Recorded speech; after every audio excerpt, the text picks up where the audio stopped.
Hello, hello, I'm Tracy Pierce. Thanks for joining me for this Live with the Animals video series.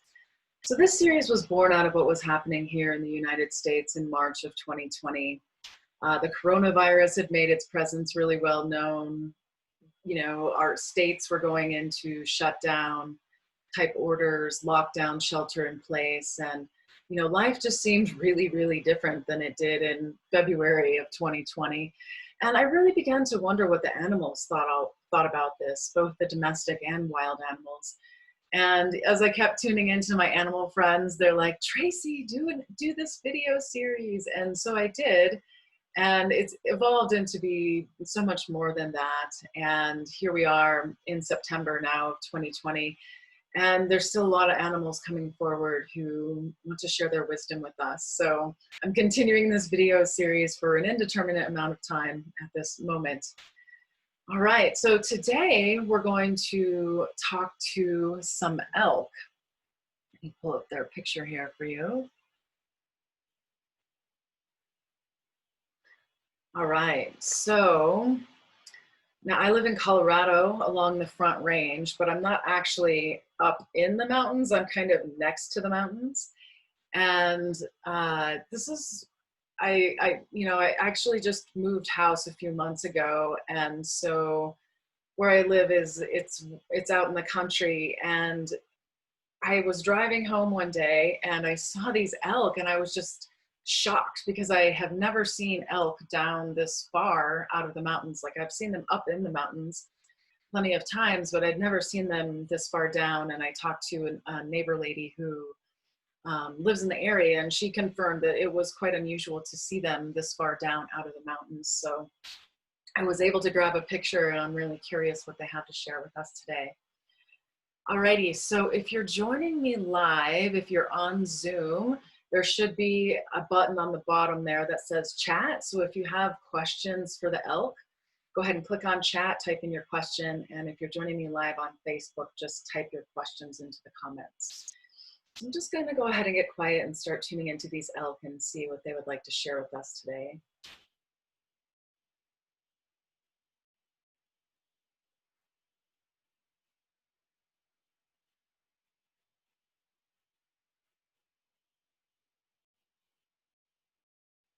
So I feel the front, the forward deer, which would be a female deer. There's no antlers there. The one without antlers coming forward.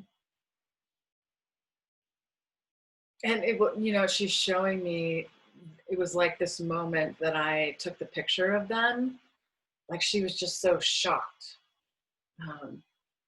Sort of this moment of like, why are you so interested in me?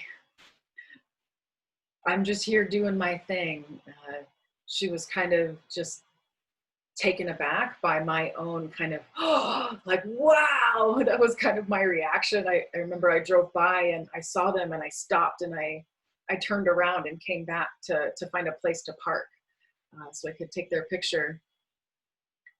She said, I just didn't understand your like shock and awe of us. Okay. I don't get to see elk like you very often. I haven't seen one in quite a while, actually. So I wonder, if you want to share about that day, what you guys were doing down out of the mountains, I'd love to hear it. But, this is really an open forum for you. I'd love to hear any elk wisdom or anything else about your life that you would like to share with us today.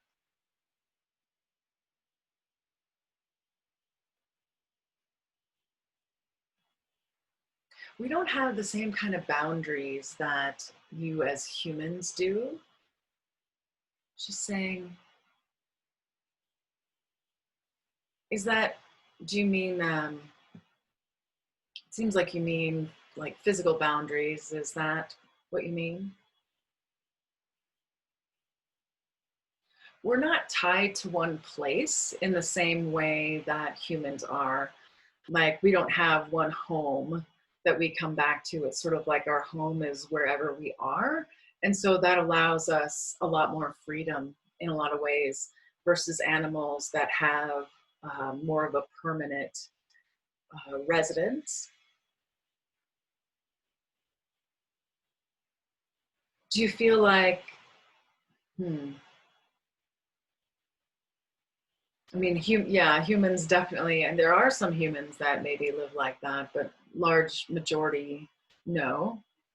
Is there more you want to say about that, or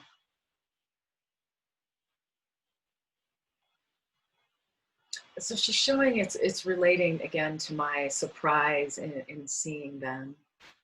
Um, yeah, we're not so aware of these boundaries necessarily that humans might impose, and she's showing to reminding me actually of some of the other conversations we had, like with the Boulder mountain lions.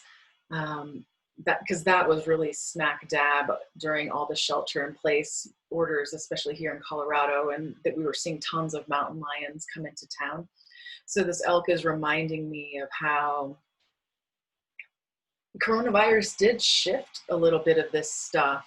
There was a renewed interest in wildlife coming out into territories that we had not been in before. And yeah, she's showing it almost like chatter in the telepathic level that like animals kind of communicate with each other in. Like there was chatter there during coronavirus times, and she said it is, it sometimes does still feel now like things are back in full swing, quote unquote, even though coronavirus is still present. It's not, um, people aren't staying home in the same way that they were in like April. Um, Someone's showing though, like the chatter from the animals. It created this level of curiosity, and it like re-sparked, oh, what's possible? Where can we go? Kind of thing within the animal kingdom.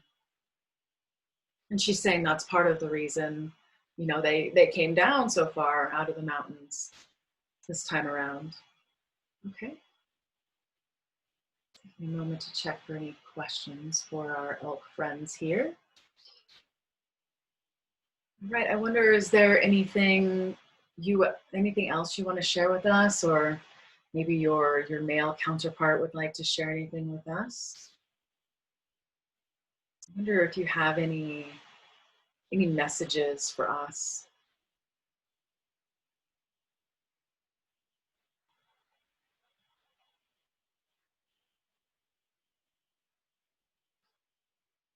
So she keeps pointing to her legs.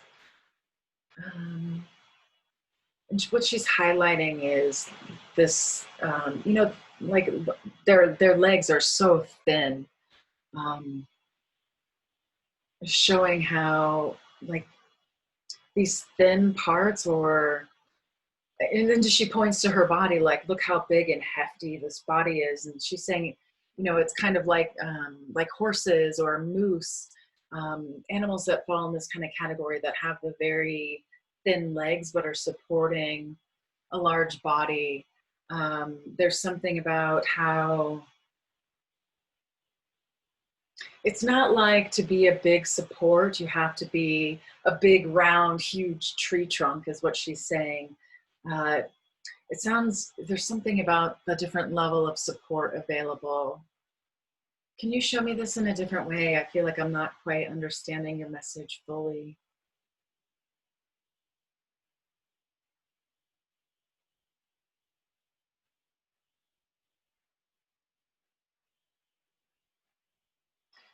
So she shows humans um, kind of like tree trunks, like our legs are tend to be kind of thicker, like in comparison to, I mean, we're also bipeds, so that's different, but um, in comparison to like the size of their legs, that they, like, something doesn't have to be so big and thick to be supportive. Like I think what she's pointing to is things that perhaps don't look like they could support great weight often do. Okay, that's interesting. Is there more to that, or?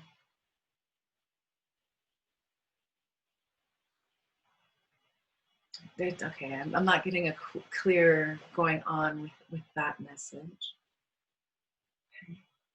I wonder, are there any messages you have for the humans besides that, or how we might be able to connect better with nature or ourselves, a way we might help bring better balance back into the world?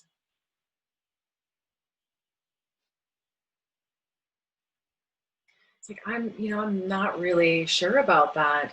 So she's showing me like a globe or an earth, and it's almost like the human impact. She's showing it has like shifted the way the earth works, and I think it's more metaphorical than like she's saying, "Oh, we shifted the rotation of the," or not the rotation, but like the tilt of the earth. Um, this is almost showing like the part where the humans are. There's a bit of heaviness there, and she's like, I'm not really sure what the answer is. Um, she's like, it's interesting to watch this whole situation with the coronavirus kind of develop because, and global warming as well. She feels like humans and the way we have lived our lives, and if we continue along the same path, there's going to be situations develop. It could be like coronavirus, but something much more deadly. Um, it's like what we're doing as humans is propelling us towards a possible situation where she's showing like a lot of humans dying, like part of the population will thin itself out basically. She feels like the way life is happening now is just not sustainable, and she's not sure. She says, I'm just an animal more in this life. She says, I don't necessarily feel like one of those animals that's here to bring big spiritual messages necessarily. I feel like I'm more part of the ecosystem and the earth, and I'm a small part of this bigger thing that's happening. But I personally don't feel like I can influence the direction that the earth is going at this moment necessarily. She's like, so I don't sit and contemplate these things necessarily. There might be some other elk that are quote unquote more spiritual than me or something, but she really feels that it's nature taking care of itself. And no matter how much humans want to consider themselves separate from nature, that will always come back around. And nature is such a much greater force and intelligence than what the majority of humans are able to tap into. So nature's going to take care of itself. That's what she says. Yeah, I can see that. Okay, so we have a question coming in for you guys. Can you speak a little bit more about what it's like to have your home wherever you are versus having a place that one returns to?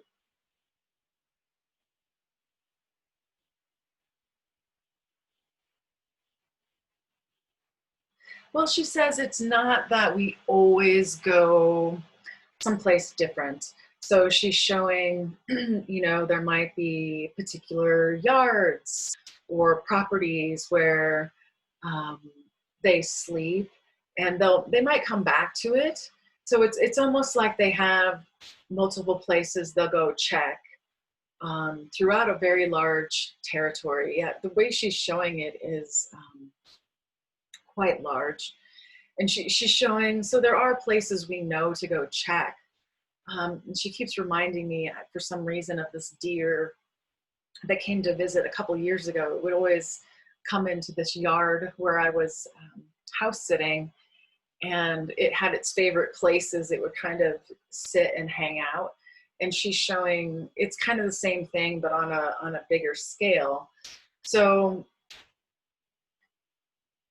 yeah, she's showing it almost like I'm seeing a bike, like a bicycle tire, where there's all the spokes coming out, and then in the center, she's like, that's kind of what I mean by like humans typically have one home that they go back to, and it's the center of their world, and they might have places they go out to, these different places, and come back, but this is their central place in the middle. Whereas with us, it's more like we're walking along the edge of the bicycle tire. Like there's all these different spokes, and she says it's not a perfect circle, obviously. Like the territory is much different than that, but there are these different places that they go back to check, and places they know to check for food, or places they know that could be a good place to sleep for the night. So it's more like this whole territory is our home, and we could sleep anywhere within that area. So it's more like, yeah, it's more spread out, the area that they come back to or stay within, if you will. Hopefully that answers your question, Kim. Taking a moment to check for any other questions. So our elk friends, I wonder, is there anything else you might like to share with us today? Female elk, do you think your male counterpart might like to share with us? Seems like he's not very interested, actually, to talk to us. He's just kind of staying off to the side and pointing, like not engaging at all. Which, that's interesting. That doesn't happen super frequently, but some animals, they don't want to talk to me, and that's okay. Anything else you might want to share? Any kind of elk wisdom?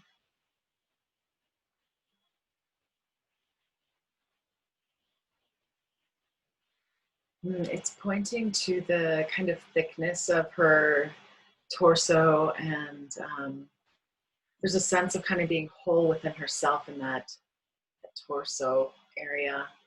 Like it feels almost like carrying her home with her. Like her body is what she considers to be home, and carrying that with her. One more question for you coming in here. Do you feel a lot less interested in humans than, say, perhaps deer? She says, well, I'm not sure how to answer that. I see plenty of deer, but not all deer are interested in humans. She says it's kind of variable within, she's showing it kind of as a range within each species, because she's showing there might be some elk that are more interested in humans than others. But she says elk, we are kind of more like moose in that we aren't very interested in humans. She says, I just don't really know how to answer that about deer, because I think they're kind of the same, where there's more of a spectrum. Some deer might be more interested than others. Yeah, okay. Any final words of wisdom for us before we close up for today? She said, well, I was actually a little surprised to do this communication today. Huh, okay. I'll have to maybe try to put it out in the universe a little bit better. I think I was so shocked to see you. Oh, we got one more question coming in for you too. Can you say more about your chest being your home? Well, she says it's not really just my chest. It's more like the whole torso. And Tracy, I'm not I don't know a lot about biology, and I don't know calling it the torso, but I'm talking about the whole like thick part of the body there. That would be the chest and the belly and the butt. Like that whole is what I'm calling the torso. She's saying that is more what I consider home. There's a fullness there, and I have everything that I need right in here. Like it has the ability to process and do everything that I need. And like, what else do I need? I have everything I need. It's all right here. She's showing how humans, maybe we have a purse or a backpack or all this stuff that we take with us. And it's almost like we take those things with us as taking part of our home with us, because yeah, she's showing how humans, and this could be partially our own evolution in the industrial era or whatever, but she's showing our physical bodies, human physical bodies, are not as adapted to be out in the wild like hers are. She's like, you guys don't have any fur. How are you supposed to stay warm? She's just showing that humans as a species tend to need more stuff in order to take care of themselves. She says, I'm really glad that I'm an elk because that seems way too high maintenance for me. I'm very satisfied just to have everything I need right here in this body. And there's something extremely liberating about it, she says. Whew, I can feel that. I definitely can feel that. And, you know, times I have traveled lightly, it felt like freedom to not have to carry all that stuff. All right, thank you so much, elk friends, for sharing with us here today. And thank you so much to everybody who joined us, whether live or watching here later. I hope you might join us again. And if you've missed any of these animal sessions before, I've got most of them posted up on my YouTube channel. So hop on over there and check out any of the past sessions you might enjoy. All right, I hope to see you again. And until next time, take care and be well.